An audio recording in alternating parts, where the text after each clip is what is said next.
चिड़िया अपने घर में अपनी बेटी के साथ बैठी हुई थी कि गुड़िया की नानों का फोन आ जाता है।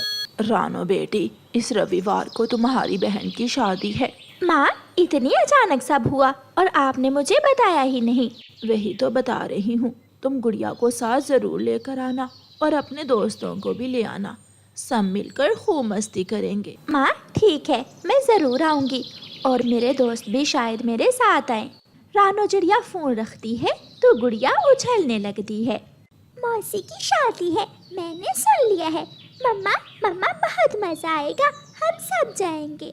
गुड़िया बेटी, कल ही जाना है। मैं अभी जाकर तोते और कबूतर को भी बता आती हूँ। सबने तैयारी करनी होगी। मम्मा चिड़िया घर से निकलती है। रानो, मैं अपने सोने के झुमके साथ लेकर जाऊंगी। सोने के झुमके पहनकर जब मैं तुम्हारी बहन की शादी में नाचूंगी तो सब देखकर हैरान हो जाएंगे। रानो बहन, मेरी मानो तो गोरी कव्वी को ना लेकर जाना। तुम्हें तो पता है वो हर बार कोई ना कोई उल्टा काम करती है जिससे सबको शर्मिंदा होना पड़ता है। मैंने उसे नहीं बताया, आप भी उससे बात ना करना। फिर रानो चिड़िया तोते की तरफ जाती है। तोता और उसकी पत्नी हरियाली तोती नदी किनारे बैठे हुए थे। तोते और हरियाली, कल तैयारी कर लेना, हम सब कल मेरी माँ वाले जंगल जा रहे हैं। वहाँ क्या है, कोई फंक्शन है क्या? हाँ, मेरी छोटी बहन की शादी है। माँ ने सबको बुलाया है, आपको भी। पेड़ के ऊपर बैठी हुई गोरी कव्वी सब सुन रही थी। सबको बुलाया है, लेकिन मुझे नहीं बुलाया। तोते और तोती, याद रखना, गोरी कव्वी मिले तो उससे कोई बात ना करना। मुझे कबूतर ने भी उसे साथ लेकर जाने से मना किया है। हाँ चिड़िया, वो गोरी की बच्ची तो हर खुशी गम में बदल देती है। देखती हूँ मैं भी तुम सब गोरी को छोड़कर कैसे जाते हो। चिड़िया रात को अपने घर में अपनी बेटी के साथ लेटी हुई थी। मम्मा, आपने सबको बता दिया क्या? गोरी आंटी को भी बता दिया? सबको बता दिया बेटी, लेकिन गोरी आंटी को नहीं लेकर जाना। गुड़िया बेटी, वो बहुत बुरी है। हर समय वो किसी न किसी से लड़ाई करती रहती है या फिर कोई ना कोई चोरी करती रहती है। लेकिन मम्मा, गोरी आंटी के बिना मज़ा भी तो नहीं आता, वो तो मेरी फेवरेट है। चुप कर जा, आई बड़ी गोरी की फैन। दूसरे दिन सुबह सवेरे ही सब बड़े पेड़ पर इकट्ठे होने लगते हैं। मामा चिड़िया अपनी बेटी के साथ अपना सामान लेकर पहुंच जाती है। थोड़ी देर बाद कबूतर और कबूतरी भी पहुंच जाते हैं। तोता और तोती भी आगे थे। सब आगे, अब चलें, सफ़र शुरू करें। तभी तोते की नज़र दूर जाती है।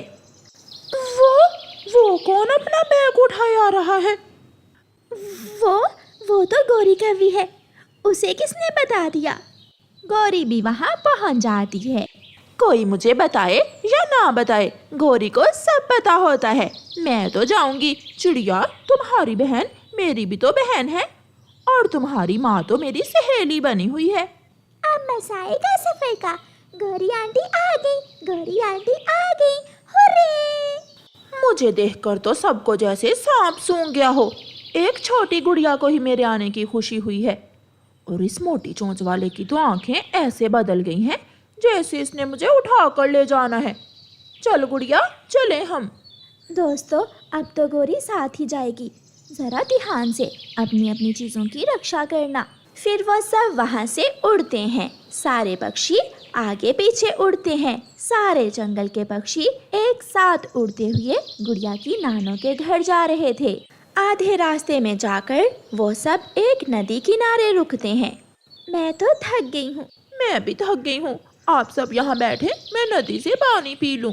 गौरी थोड़ा दूर जाती है तो वहाँ एक पक्षी पानी पूरी बेच रहा था।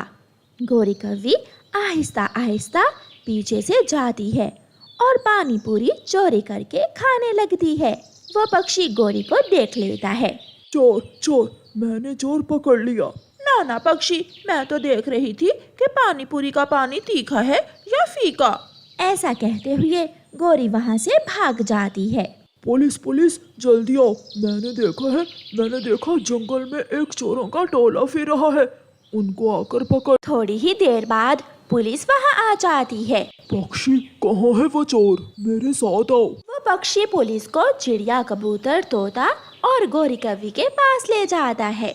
ये कव्वी खाने की चीजें चोरी करती है और ये सब भी इसके साथ ही हैं। ना ना, हमने तो कुछ चोरी नहीं किया। गौरी, क्या तुमने कोई शरारत की है? नहीं नहीं, मैं तो ऐसे ही वहाँ घूमने गई थी। सब चलो, जेल जाकर सबको पता चलेगा। पुलिस पुलिस, प्लीज हमें जाने दो, हम सब तो मेरी बहन की शादी पर जा रहे हैं। बहुत मुश्किल से चिड़िया पुलिस से जान बचाती है। पुलिस चली जाती है। गौरी, तुम्हारी वजह से हम सबको पुलिस पकड़ कर ले जाने वाली थी। क्या हुआ, एक दो पानी पूरी ही तो खाई थी, वो पक्षी तो मेरे पीछे ही पड़ गया। गुड़िया हंसने लग जाती है। इसका मतलब गौरी आंटी ने अपना काम शुरू कर दिया। वो सब फिर से उड़ते हैं और शाम से पहले पहले चिड़िया की माँ के घर में पहुँच जाते हैं। बाहर से घर सजा हुआ था, लाइट्स जल रही थीं। दूर से ही घर शादी वाला घर दिख रहा था। घर के बाहर बड़े से खेमे में मेहमानों के बैठने का इंतजाम था। गुड़िया की नानो सब आने वाले पक्षियों को अनार का जूस देती है। माँ जी, अनार का जूस पीने का तो मजा ही आ गया, क्या एक गिलास और मिलेगा? लूसी अपने झुमके निकाल कर पहनती है और सबसे कहती है, मेरे झुमके कैसे लग रहे हैं? मैं ये झुमके पहनकर मेहंदी में डांस करूंगी। लूसी के झुमके देखकर गोरी कव्वी की आंखें तो खुली की खुली रह जाती हैं। मोटी कबूतरी, तेरी शक्ल है ये झुमके पहनने वाली, ये झुमके तो मेरे पास होने चाहिए। गोरी मन ही मन में ऐसा सोचती है।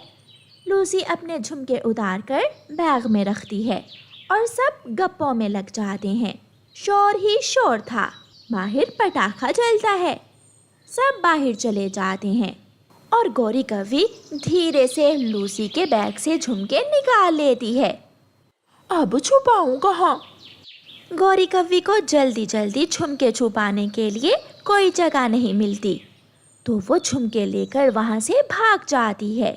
मेरे झुमके, पति जी, मेरे झुमके मेरे बैग में नहीं है, मैं लुट गई। जल्दी से सब देखो कि गौरी कव्वी है या भाग गई। भागी, उसे मैंने अभी अभी जाते हुए देखा है। तो फिर वही ले गई है। लूसी और कबूतर बेचारे शादी छोड़कर गौरी के पीछे भागते हैं, एक आगे से और दूसरा पीछे से। एक तरफ से तोता तो दूसरी तरफ से रानो चिड़िया, सब मिलकर गौरी को घेर लेते हैं। गौरी रुक जाओ, लूसी के झुमके सीधे से दो, वरना सब मिलकर मारेंगे तुझे। चिड़िया, कबूतर और तोते, मैं कौन सा भाग रही हूँ, मैं तो मजाक कर रही थी। लो लो लूसी, अपने झुमके ले लो, मुझे तो कोई मजाक भी नहीं करने देता। ऐसा मजाक दोबारा ना करना, ऐसा ना हो कि तुम्हारी वजह से मेरी बहन की शादी खराब हो जाए। बेशरम कव्वी, चोरनी कव्वी। लूसी, जो भी कह लो, मैं जाऊंगी तो शादी देखकर ही। बेइज्जती करवाने के बाद गौरी कव्वी फिर से शादी वाले घर में चली जाती है। गौरी कव्वी खूब नाचती है और सब गौरी कव्वी का डांस बहुत पसंद करते हैं। लूसी और हरियाली, एक बात तो है, गौरी के बिना सच में मजा नहीं आता। गौरी से रौनक लग जाती है। लूसी, जरा अपने झुमके तो देना, पहन कर देखूं कैसे लगते हैं। फिर वो सब हंसने लग जाते हैं। किसी जंगल में सभी पक्षी बहुत प्यार से रहते थे। वो जंगल बहुत सुंदर जंगल था। वहाँ तरह तरह के फलदार पेड़ थे और पीने को नदी का ठंडा ठंडा पानी भी था। लाल तोता उस जंगल में सबसे बड़ा था, इसलिए दूसरे पक्षी लाल तोते से बहुत प्यार करते थे और उसे बहुत इज्जत देते थे। लाल तोते, मैं आपके लिए फलों का दलिया बना कर लाई हूँ। आप सब मुझसे कितना प्यार करते हैं। मैं बहुत भाग्यशाली हूँ जो मुझे आप जैसे दोस्त मिले। आप बड़े हैं और हमारे सबसे अच्छे दोस्त भी आप ही हैं। ऐसे मिट्ठू तोता, कबूतर या फिर बुलबुल सब लाल तोते को अपना अच्छा दोस्त समझते थे। काला कौवा एक दिन उड़ता हुआ उस जंगल में आ जाता है। तरह तरह के फल और फूल देखकर कालू कौवा बहुत खुश था, मगर ये जंगल उसके लिए नया था। वो किसी ऐसे पक्षी की खोज में था जिससे वो दोस्ती कर सके और उसके पास कुछ दिन गुजार सके। कालू कौवा मिठू तोते को एक अमरूद के पेड़ पर बैठा हुआ देखकर उसके पास जाता है। तोते, मेरा नाम कालू कौवा है। मैं हरे जंगल से आया हूँ। अगर तुम्हारा जंगल हरा भरा है तो तुम यहाँ क्या करने आए हो अपना जंगल छोड़कर? मम्मा, मैं यहाँ सैर करने आया हूँ। क्या तुम मुझसे दोस्ती करोगे? हम अजनबियों पर भरोसा नहीं करते, क्योंकि मेरे यहाँ बहुत सारे दोस्त हैं और मुझे अपने दोस्तों के होते हुए नया दोस्त बनाने की जरूरत नहीं है। तुम यहाँ से जा सकते हो। कालू कौवा शर्मिंदा होकर वहाँ से चला जाता है। चाचा कबूतर, आज मैंने देखा हमारे जंगल में एक काला कौवा उड़ता फिर रहा था। मुझे तो शक्ल से ही वो कोई फ्रॉडिया लग रहा था। हाँ, मुझे मिठू ने बताया है कि वो मिठू से दोस्ती करने उसके पास गया था। तो मिठू ने दोस्ती कर ली उस काले कौवे से? नहीं, मिठू ने उसे भगा दिया और उसे बताया कि हम सब पक्षी किसी अजनबी पर भरोसा नहीं करते। ऐसे चिड़िया और कबूतर बैठे बातें करते हैं। शाम होने वाली थी। कौवा भी रात गुजारने के लिए परेशान हो रहा था। फिर उसे एक पेड़ पर अपने घर के सामने लाल तोता बैठा हुआ दिखाई देता है। कालू कौवा सीधा लाल तोते के पास जाता है। कितना सुंदर रंग है आपका, कितने प्यारे लाल लाल पंख और चोंच तो किसी दूसरे पक्षी की नहीं है आपके जैसी। कौवा ऐसे लाल तोते की तारीफें करता है। मेरे सारे दोस्त भी मुझसे ऐसा ही कहते हैं। अगर आप हमारे जंगल में होते तो हम आपको अपना राजा बना लेते। कौन सा जंगल है तुम्हारा काले कौवे? सागर के उस पार फूल ही फूल, फल ही फल, नदियाँ, झरने और तितलियाँ हैं हमारे जंगल में। मगर मैं कुछ दिन यहाँ गुजारने आया हूँ। क्या आप मुझसे दोस्ती करोगे? क्या तुम्हारे जंगल में झरना भी है? दो झरने हैं हमारे जंगल में, तो मुझे तुम्हारी दोस्ती स्वीकार है। ये सुनकर कालू कौवा बहुत खुश होता है। लाल तोता उसे अपने घर ले जाता है। मीठे फल और नरम नरम दाना खाकर कौवा खुश हो जाता है। दूसरे दिन कबूतर चाचा जब कौवे को लाल तोते के पास बैठा हुआ देखता है तो वो जल्दी से चिड़िया और मिठू को साथ लेकर लाल तोते के पास जाता है। लाल तोते, ये अजनबी कौवा है और हम पक्षी ऐसे अजनबियों पर विश्वास नहीं करते। आपने इसे अपने घर में क्यों रखा है? घर में ही नहीं रखा, हमने तो दोस्ती भी कर ली है। मैं लाल तोते को अपने जंगल में भी लेकर जाऊंगा और लाल तोते को अपने जंगल के झरने भी दिखाऊंगा। ये बुरा नहीं, अच्छा कौवा है। मुझे इससे दोस्ती करने में कोई मुश्किल नहीं होगी। क्या आप इस काले कौवे की खातिर हम सबको छोड़ दोगे? अगर मैं कालू कौवे के साथ झरने देखने चला गया फिर तो सबको छोड़ना ही होगा। पता चल गया, ठंड पड़ गई दिल को। अब आप सब यहाँ से जा सकते हैं। सब पक्षी निराश होकर वहाँ से चले जाते हैं। ऐसे ही कुछ दिन गुजर जाते हैं। कौवा मीठे फल खाता और सारा दिन आराम से लाल तोते के घर में सोया रहता।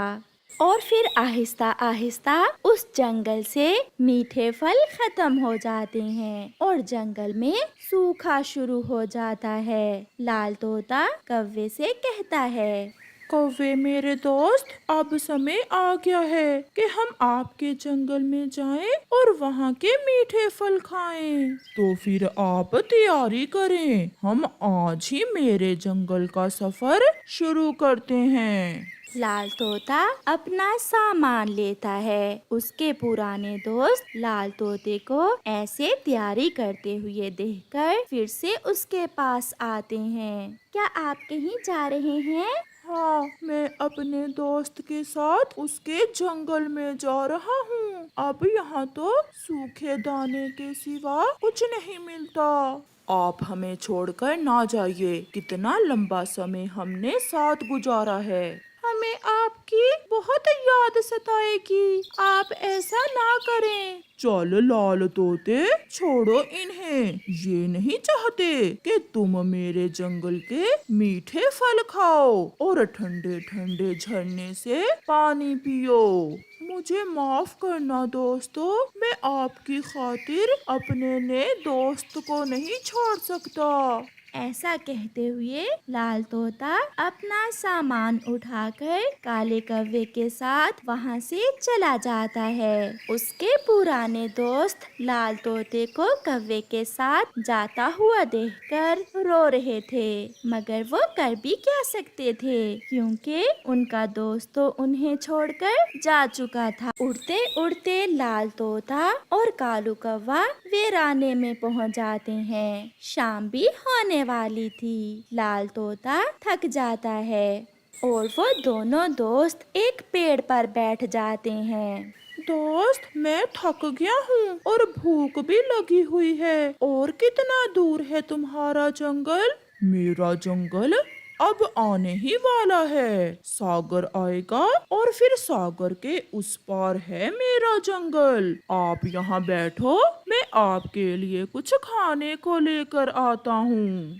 ऐसा कहते हुए कौवा वहाँ से चला जाता है और लाल तोता बैठकर अपने नए दोस्त का इंतजार करने लगता है। कालू कौवे को थोड़ी दूर एक सूखे हुए पेड़ पर अपनी जाति की एक कौवी बैठी हुई नजर आती है। कालू कौवा उसके पास चला जाता है। मेरे जैसी काली कौवी, क्या कर रही हो?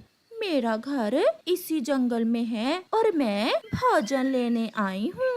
क्या तुम मुझसे दोस्ती करोगी? मैं भी कौवा और तुम भी कौवी, अच्छी गुजरेगी।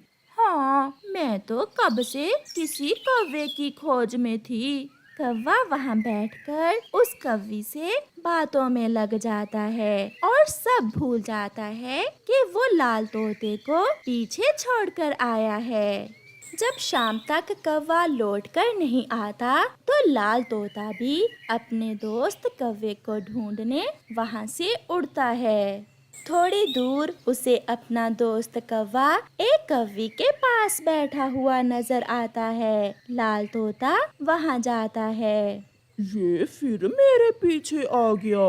अब मैं कैसे जान छुड़वाऊं इस मुसीबत से? दोस्त, मैं कब से तुम्हारा इंतजार कर रहा हूँ और आप यहाँ बैठे हुए हो। हाँ दोस्त, ये मेरी बुआ की बेटी है। आप वो सामने वाले पेड़ से फल खा लें और फिर हम मेरी बुआ की बेटी के घर में ही रात गुजारेंगे।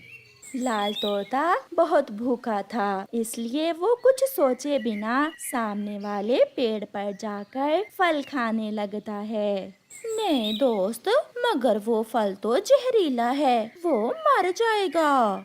मुझे नया दोस्त मिल गया है और वो भी मेरी जाति से। अब मुझे उस लाल और बड़ी चोंच वाले तोते की कोई जरूरत नहीं है। लाल तोता उस पेड़ से जहरीला फल खाकर वहीं गिर जाता है और मर जाता है और कौवा कौवी के साथ वहाँ से उड़ जाता है। प्यारे दोस्तों, इस कहानी से हमें सीख मिलती है, अपने पुराने दोस्तों को छोड़कर अजनबियों से दोस्ती सोच समझ कर करें। आपका धन्यवाद।